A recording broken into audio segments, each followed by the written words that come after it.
اعوذ باللہ من الشیطان الرجیم بسم اللہ الرحمن الرحیم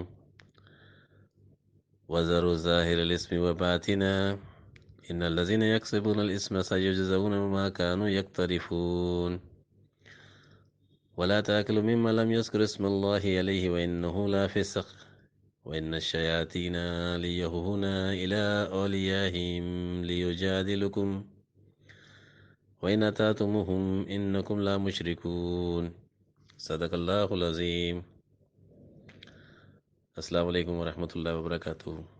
یہ سورہ الانعام کی آیتیں ہیں جس میں ارشاد ہوتا ہے، اور تم لوگ چھوڑ دو گناہ کے ظاہر کو اور اس کے باطن کو، بے شک جو لوگ کماتے ہیں گناہ کو ان کو بدلہ دیا جائے گا بس سبب اس کے کہ جس کا وہ لوگ ارتکاب کرتے تھے۔ اور تم لوگ مت کھاؤ اس میں سے یاد نہیں کیا گیا اللہ کا نام جس پر، اور بے شک یہ یقیناً نافرمانی ہے، اور بے شک شیطان لوگ وہی کرتے ہیں اپنے کارسازوں کی طرف تاکہ وہ تم لوگوں سے جھگڑا کریں، اور اگر تم لوگ اطاعت کرو گے ان کی تو بے شک تم لوگ شرک کرنے والوں میں ہو۔ وَذَرُوا ظَاهِرَ الْإِثْمِ وَبَاطِنَهُ، ایک مسلم کا ایمان اللہ سے عہد ہے کہ وہ گناہ سے بچے گا۔ گناہ میں ثبات نہیں ہے، گنہگار کبھی ثابت قدم نہیں رہ سکتا۔ ایمان استقامت سکھاتا ہے۔ اسم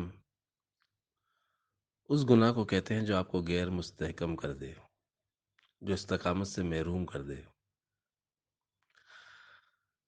چونکہ قرآن کریم بذات خود روح ہے، اس لیے جو شخص اس کی ہدایت کردہ اصولوں پر عمل پیرا ہوتا ہے وہ بھی مجسم روح بنتا ہے اور دوسروں کے لیے باعث ہدایت ہوتا ہے۔ اس کی زندگی کے نمونے کو بقا حاصل ہوتی ہے، وہ دوسروں کے لیے نمونہ بنتا ہے۔ اس مقام کے لیے استقامت درکار ہے۔ یہاں رزق کے معاملے میں گناہ کی بابت ہدایت کی گئی ہے، یعنی ظاہری گناہ کے کاموں سے رزق کمانے کی ممانعت اپنی جگہ ہے، لیکن باطنی گناہ کے کاموں سے بھی روکا گیا۔ باطنی گناہ سے مراد ان لوگوں کی خدمت کرنا جو باطل نظریات کے حامل ہیں یا باطل حکومتوں کے پیروکار ہیں یا اسلام دشمن قوتوں کے لیے کام کرتے ہیں۔ ان کی غلامی میں، ان کی نوکری میں، ان کے کاروبار میں معاون اور مددگار بن کر جو رزق حاصل کیا جائے، ایک مومن کو اس سے بھی روکا گیا ہے،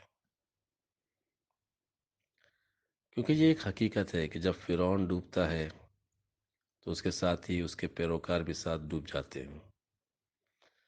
اس لیے ایسے لوگوں کی نوکری اور غلامی کو بھی چھوڑ دو جو حرام کماتے ہیں اور گناہ کے کاموں میں شریک ہیں، کیونکہ وہ جو رزق کما رہے ہیں اس پر اللہ کا ذکر نہیں ہے بلکہ شیطان کا ذکر ہے۔ اس لیے ایسے لوگوں کی نوکری اور غلامی کو چھوڑ دو۔ یہ آزمائش ہے، ایمان کی آزمائش ہے، ایک بڑی آزمائش ہے ایک مومن کے لیے، جو اللہ کو اپنا رب بولے۔ اللہ کو رب بولنے کا حق اسی کو ہے جو اپنی ربوبیت اللہ کے سپرد کر دے۔ اس لیے ظاہری گناہ کرنے والوں کو بھی چھوڑو، اور جو باطن میں باطل نظریات رکھنے والے ہیں ایسے گنہگاروں کو بھی چھوڑو، پھر انسان میں استقامت پیدا ہوتی ہے۔ الشیاطین لیہون الی اولیائہم لیجادلکم، شیطان دوسرے شیطانوں کا مددگار بنتا ہے۔ جو شیطانی نظریات رکھنے والے ہیں، جو باطل نظریات رکھنے والے ہیں، وہ ایک دوسرے کو وہی کرتے ہیں۔ لا یہونا، وہی حکم کے تحت ہے، یعنی شیطانی نظریات ایک دوسرے کو منتقل کرتے ہیں۔ یہ شیطانی صفت لوگ ہیں جو شیطانی صفت لوگوں کے احکام کی پیروی کرتے ہیں۔ جب شیطان شیطانوں کا مددگار بنتا ہے تو اللہ اپنے بندوں کا مددگار نہیں بنے گا۔ یہی ایمان کی کنجی ہے۔ اس لیے اللہ نے فرمایا ان الذین قالوا ربنا اللہ ثم استقاموا تتنازل علیہم ملائکۃ اللہ تخافوا ولا تحزنوا وابشروا بالجنۃ التی، بے شک جن لوگوں نے کہا ہمارا رب اللہ ہے پھر اس پر استقامت دکھائی تو اترتے ہیں ان پر فرشتے کہ تم لوگ خوف مت کرو اور غمگین مت ہو اور بشارتوں کو حاصل کرو۔ استقامت کے بغیر بشارت نہیں ہوتی۔ دنیا کی انتہائی مصیبتوں کو صبر سے برداشت کر لینے کا نام استقامت ہے۔ اللہ کی ہدایت اللہ کی بات ہے اور شیطان کی بات شیطان کا حکم ہے۔ شیطان اور اللہ کی بات، ان دونوں میں امتیاز کرنا، ان دونوں کی تمیز ضروری ہے۔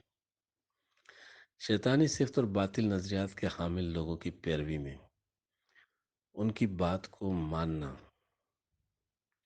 اللہ کی بات میں شرک کے مترادف ہے۔ وَإِنْ أَطَعْتُمُوهُمْ إِنَّكُمْ لَمُشْرِكُونَ، اس لیے باطل صفت لوگوں کے احکام کی پیروی مت کرو۔